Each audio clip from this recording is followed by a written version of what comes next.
There will be days where you will ask yourself, where is all this going? What is the purpose? What is my purpose?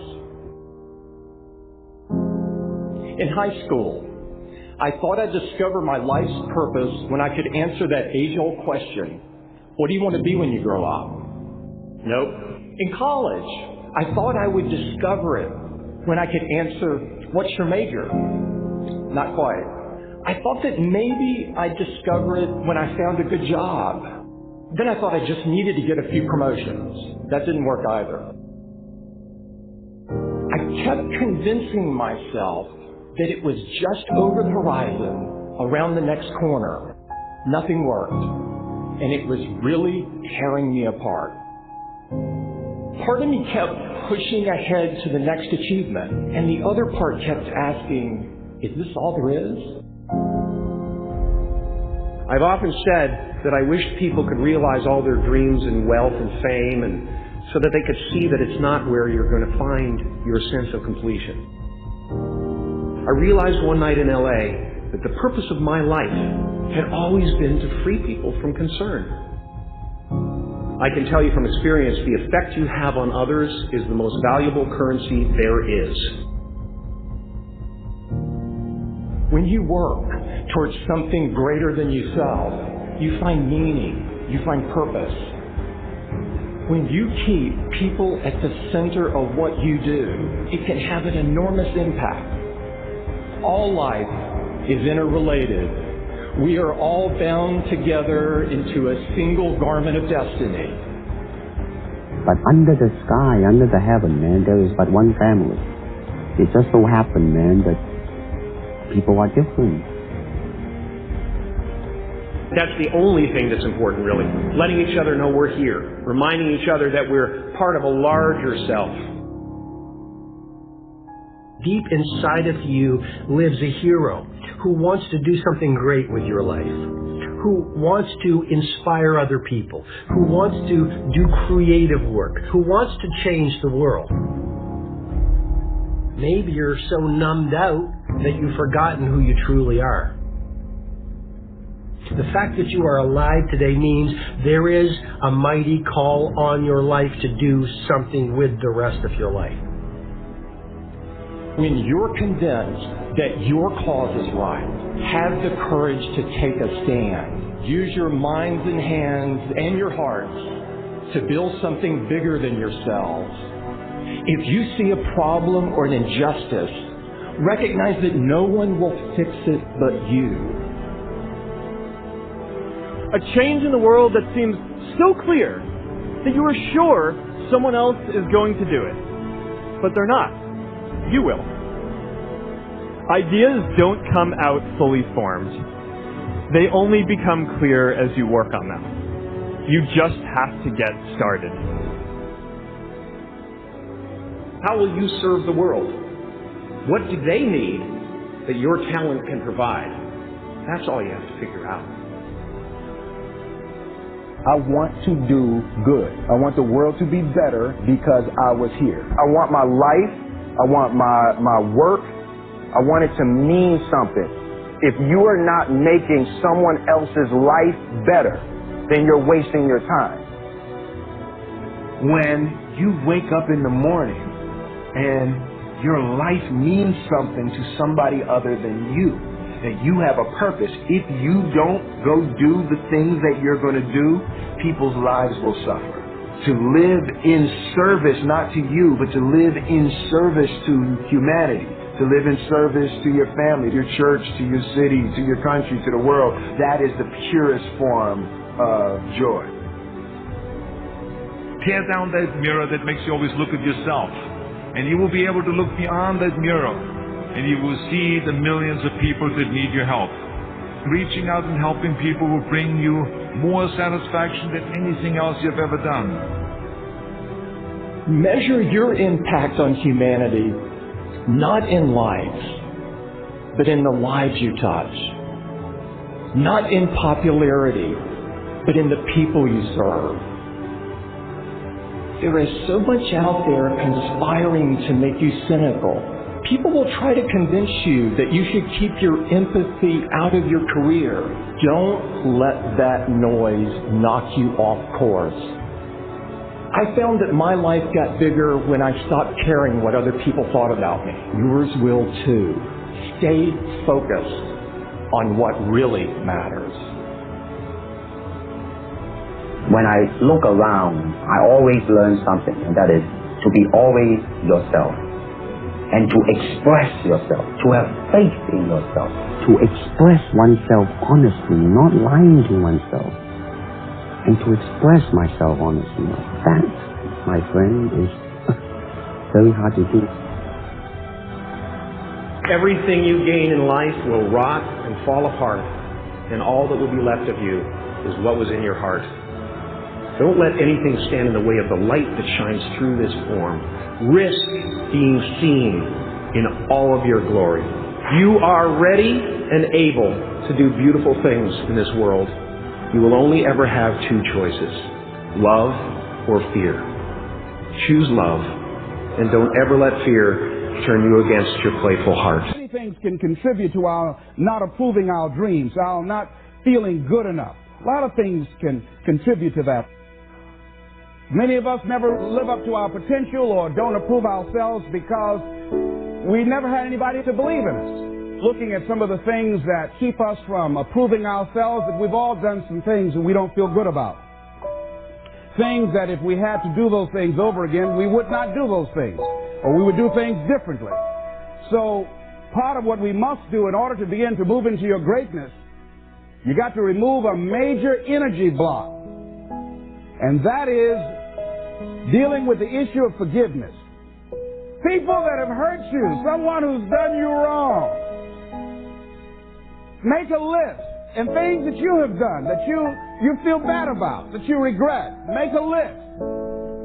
There may be a time when you weren't a good father or a good mother or a good brother or sister, or you were a bad child, or you didn't do a good job, or you lied, or you were dishonest, or you stole. No one knows this but you, or something you feel good about, so you know, there's a real dog in me to do that. Something you just really regret. So we make a list of all those things. All of us have some of that. Somebody said there's some good in the worst of us and some bad in the best of us. So none of us escape. Now here's something I want you to do. I want you to become involved in an active process to get some clutter out of your life. So if there's any area in your life that you need to clean up, there's some people who's cluttering up your life. They serve no purpose whatsoever. They're just holding and occupying the space that somebody useful, positive, nurturing, and contributing could be holding that space. You don't even have time to look to see what else is out there because you all have all of these people surrounding you that's not enabling you to grow. So look at what is it I need to get out of my life. Just start cleaning this stuff out. See, whatever you have in your environment is a reflection of your consciousness. So you got all that chaos there. That represents some disorganized, cluttered section of your mind. So let's get all that out of there, all right? Work to get that out, clean that up. Anybody that you feel very strongly about, have some negative feelings about, let's look at some good reasons to forgive them. Number one, you must try and see what has happened or see things from that other person's point of view. Let's look at it from their point of view. That's one area. That's number one. Then number two, holding a grudge hurts you. It doesn't hurt them. So just for good health and peace of mind, let it go. Any feeling of resentment or anger or hatred is called to me the load of bitterness within. Every thought that we entertain produces a chemical in our brain that impacts the body's immune system. And besides, this person you're hating, they probably are not even aware of it. Don't even know you're really hating them. You've turned up the steam. Gone from dislike to hate, intense hate. And there you are killing yourself, making yourself vulnerable to various types of illnesses, putting yourself in bad health. And I say that person is not worth your sacrificing your health or 1 minute of peace of mind. 1 minute of anger robs you of 60 seconds of happiness. So decide it doesn't matter. Let it go. and experience the dignity and the magnanimous sense of character of being big enough to move on and get on with your life, letting it go so you can grow. See, all of us have greatness within us. But when you don't come to grips with your greatness and you don't work to develop it, if you're not seeking it out, if you're not finding where it is, if you're not trying to locate it, if you're not experimenting with your life to try and find out what fits for you, I'm saying that you're positioning yourself to be a miserable person, an unfulfilled person. How else do we do it? Procrastination. We just put things off over and over and over again. Why? Because we haven't accepted it. We don't feel deserving. We don't feel that we're good enough. So we sabotage ourselves by not ever taking care of business. We get real busy doing a lot of things. Well, we don't have any time. We start doing so many things, we just give our time away until we don't have any time for ourselves or any time to do the things that we want to do. And every time you put it off and move it back, oh, I'll do it one day. Oh, yeah, I'm going to get to it. I'm saying to you that one day you look around and there goes a year, there goes 2 years, there goes 3 years. So if there's something you want to do it now. Do it right now. Don't put it off. Start right now where you are. There will never be a perfect, ideal time. Whatever you have going for you right now, that's enough. Work on that idea. Work on it. Work on it. Work on it. Watch out with the relationships you have. What kind of person are you becoming because of the relationships that you have right now? Do those people contribute to you? Do they help you grow and develop yourself? What kind of person are you becoming? People who have not accepted greatness for themselves, these people don't study, ladies and gentlemen. These people don't study. They don't have time for personal growth and development. They don't have time to work on their minds. No, they don't have time for that. Too busy for that. To determine the height of your self-approval, it's important that you evaluate yourself because you know you quite well, but it's almost impossible to do it totally by yourself. You must get some caring feedback. Find somebody close enough to you that has observed you or been around you that you value their opinion, and ask them, how do they see you? How do they rate you in terms of your self-esteem? And then compare what you have with what they say. See, there are things many times that people can see in us that we can't see because it's a blind spot. When someone pays you a compliment, can you handle it well? Can you handle compliments well? That's a good barometer about your self-esteem. Can you handle criticism well? Can you give criticism? What are your expectations? What do you expect to get from life? What do you expect to get from your business? What do you expect to get from your relationships? What is your ideal day? What is it that you expect from this experience, this trip, this journey that you're involved in? People that have a strong sense of self-approval, they have high expectations for themselves and from life and from others. See, a lot of people don't expect much from life. So they don't shoot for much. They're not preparing for much. A lot of people are just showing up in life. A lot of people just get up in the morning and they go through the day, they go to the job just to pull a check down, watching the clock coming in. So you want to be a different kind of person as you forward your life. You want to get something out of this. If you're going to do it, it's worth your time, your energy. You've got some expectations from this. So examine your expectations versus your wishes. Some people wish they could do better, but some people expect to do better. Where are you on that? And love yourself. Make caring for you the highest priority in your life. Take care of you. Look out for what truly satisfies you. We're not taught to love ourselves. We're not taught to look out for ourselves. We're not taught to take care of ourselves, to become sensitive to our wants, to our needs, our desires. So make a conscious effort. Make you number one priority. Your peace of mind. Your health is more important than your family and any and everybody. Because if you don't have peace of mind, if you don't have your health, you can't serve anybody. Don't neglect yourself. A lot of us, and particularly ladies, have been groomed to be sacrificial lambs, putting their dreams on the back burner in deference to their children's dreams or their husband's dreams or their family's dreams, and forget about themselves. then become resentful and angry and bitter. So start taking care of yourself, looking out for you. Develop a health plan. Your health is all you got. So start taking care of you. Eating nutritious meals, willing to exercise your body, taking care of this body, loving yourself. So do some good stuff for yourself on purpose. Take some time out for you. You can't develop and manifest your greatness. You can't be a high achiever if you don't feel good.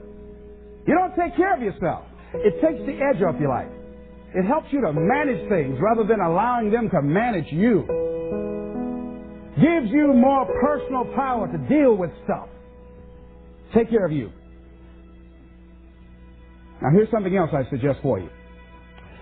Become aware of what your needs are and develop compassion toward yourself despite your human defects. Develop compassion for yourself despite your human defects. You will never be perfect. Hello? You will never be perfect. You're human. You've made a lot of mistakes. You've done a lot of dumb, stupid things. Guess what? You're not through yet. You've got to learn to be gentle with yourself. Make it all right. What you don't know, the mistakes that you made. It's okay. Handle it. Learn from the experience. Decide that you are going to, whatever you become involved in, to be upfront, to be true to yourself. Are you getting what you need out of it? And be upfront with people and tell them what you need from them. Don't assume that they know. Don't say, I thought you knew. No, tell people upfront. Here's what I need from this in order for this to work for me. Be upfront with your stuff. Tell them upfront so they're not surprised later on. So your feelings aren't hurt later on. See, if they tell you up front they can't do it, now you know you can keep on stepping. But tell people up front, here's what I want. In order for me to play this game with you, if we're going to dance, this is what I got to get out of it. See, if you don't take care of your needs, guess what? You will always have that nagging song in the back of your mind say, well, when do I get mine? See, we're taught to be quiet and not speak up for ourselves. Not to be selfish. If you don't take care of you, who do you think is going to take care of you? Who's going to look out for you better than you will? No one. No one's going to do that. You got a business? No one's going to take care of your business better than you. Nobody. Nobody. Anything you want to do in life, you've got to take ownership of it and say, hey, I'm going to make this happen. Be willing to venture out and do something that you have fantasized about doing. And you know you probably won't be good at it, but do it anyhow.